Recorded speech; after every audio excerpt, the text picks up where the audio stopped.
दोस्तों, भूत प्रेत जैसी अकाल्पनिक चीजों का किसी सुनसान और डरावनी जगह पर होना कोई बड़ी बात नहीं है। हम अक्सर इस तरह की कहानियां सुनते आ रहे हैं, लेकिन तब क्या हो जब मंदिर जैसी जगहों पर ऐसी ऐसी रहस्यमयी बातें निकलकर सामने आने लगे जिनके बारे में सुनकर किसी के भी होश उड़ जाएं। जी आपने बिल्कुल सही सुना। आज के इस वीडियो में हम आपको ऐसी रहस्यमयी बातें बताने वाले हैं जिसे सुनने के बाद आप ये मानने पे मजबूर हो जाएंगे कि वाकई में भगवान है। इसलिए वीडियो में इसी तरह अंत तक बने रहें। और हाँ, अगर अभी तक चैनल को सब्सक्राइब नहीं किया है तो बिना एक पल की भी देरी किए फटाफट चैनल को सब्सक्राइब जरूर कर दें, क्योंकि इसी तरह के इंटरेस्टिंग वीडियोस हम आपके लिए हर रोज लाते रहते हैं। दोस्तों, न केवल भारत में बल्कि पूरी दुनिया में केदारनाथ मंदिर को सबसे मिस्टीरियस मंदिरों में से एक माना जाता है। केदारनाथ मंदिर भारत के उत्तराखंड राज्य के रुद्रप्रयाग नाम के जिले में स्थित है। भगवान शिव का यह मंदिर हिंदू धर्म के सभी तीर्थ स्थलों में से सबसे शुद्ध माना जाता है। और इस मंदिर के बारे में एक बहुत ही प्रचलित मान्यता ये है कि जो कोई भी जाकर इस मंदिर में पूजा कर पाता है वो बहुत ही खुशकिस्मत होता है, क्योंकि मान्यताओं के अनुसार इस मंदिर तक पहुंच पाना हर किसी की किस्मत में नहीं होता है। पर इन सबसे ज्यादा रोचक बात तो ये है कि केदारनाथ मंदिर को कब, किसने और क्यों बनवाया, इसके बारे में कोई भी नहीं जानता। हालांकि वो अलग बात है कि धर्म और शास्त्रों में ये लिखा गया है कि केदारनाथ मंदिर को पांडवों ने बनवाया था, परंतु अभी तक इस बात का कोई सबूत नहीं मिला है कि इस मंदिर को वाकई में पांडवों ने बनवाया था या फिर इसके पीछे कोई और ही रहस्य छुपा हुआ है। और इस मंदिर का रहस्य यहीं पर खत्म नहीं होता, क्योंकि जब आप केदारनाथ मंदिर की बनावट को देखेंगे तो आपका सिर चकराने लग जाएगा। केदारनाथ मंदिर में जो पत्थर लगे हुए हैं वो इतने सटीक और इंटरलॉकिंग तरीके से लगे हैं कि देखकर ही ऐसा लगता है मानो किसी मॉडर्न इंजीनियर ने इसे तैयार किया हो।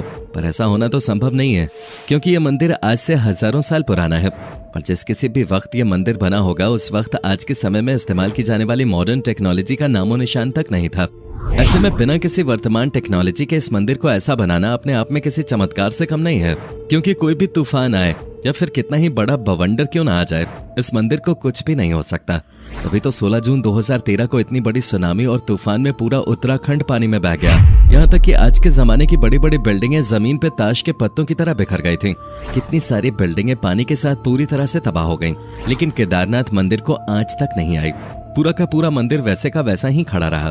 भले ही पानी का सैलाब मंदिर के अंदर तक पहुंच गया था, जिसकी वजह से पूरा मंदिर पानी से डूब गया, लेकिन मंदिर को कुछ भी नहीं हुआ। जी हाँ, आज भी आप मंदिर को ठीक वैसा ही देखेंगे जैसा ये सालों पहले बनके तैयार हुआ था। अब ये बात सुनकर बहुत से लोगों को लग रहा होगा कि इसमें कौन सी बड़ी बात है। तो दोस्तों, जरा रुक जाइए। अब हम आपको जो बताने वाले हैं उसे सुनने के बाद आपके रोंगटे खड़े हो जाएंगे, क्योंकि उस वक्त बाढ़ के समय हर तरफ सिर्फ और सिर्फ पानी दिखाई दे रहा था। तभी उस बारिश में जब बहुत सारा पानी हो गया था, पीछे से एक बहुत बड़ा पत्थर पहाड़ से निकल कर आया और केदारनाथ मंदिर के जस्ट पीछे रुककर उसने पानी की धारा को 2 भागों में कर दिया। यानी कि पानी की तेज धार जो डायरेक्ट मंदिर को तबाह करने के लिए आगे बढ़ रही थी, उसे इस विशालकाय पत्थर ने बहुत ही चमत्कारिक तरीके से 2 भागों में बांट दिया, जिसकी वजह से मंदिर पूरी तरह सुरक्षित हो गया। ऐसे में सबसे बड़ा सवाल यह आता है कि जब लेटेस्ट टेक्नोलॉजी और मजबूत पत्थरों का इस्तेमाल करके बनी बड़ी बड़ी बिल्डिंग्स पानी के बहाव को नहीं झेल सकी और टूटकर बिखर गई, तो भला केदारनाथ मंदिर क्यों नहीं डूब सकता था। अब आप इसे कुछ भी कहें, लेकिन जब सारी बिल्डिंग्स टूटकर बिखर रही थीं, तो एक विशालकाय पत्थर ने मंदिर को सुरक्षित रखने का काम किया।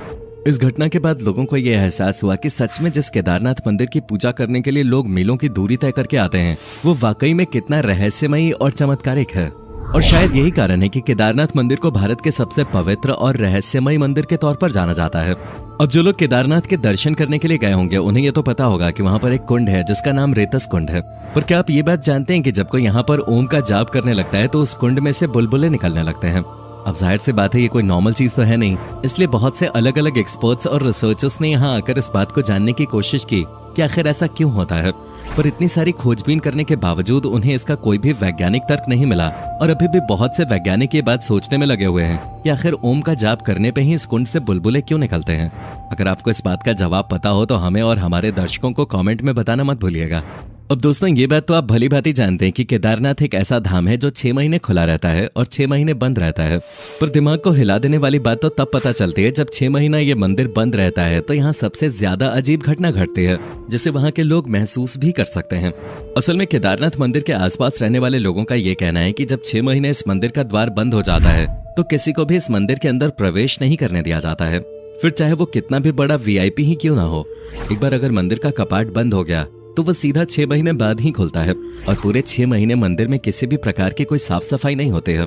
यहाँ तक कि मंदिर के अंदर जो दीपक जलाने का काम होता है वो भी कोई पंडित जाकर नहीं करता, यानी कि मंदिर के अंदर का पूरा प्रवेश बंद कर दिया जाता है और सिवाय उस मंदिर के अंदर भगवान भोले के और कोई नहीं होता। बाकी आप केदारनाथ मंदिर में होने वाले चमत्कारों पर कितना विश्वास करते हैं, इसके बारे में हमें कमेंट में जरूर बताइएगा।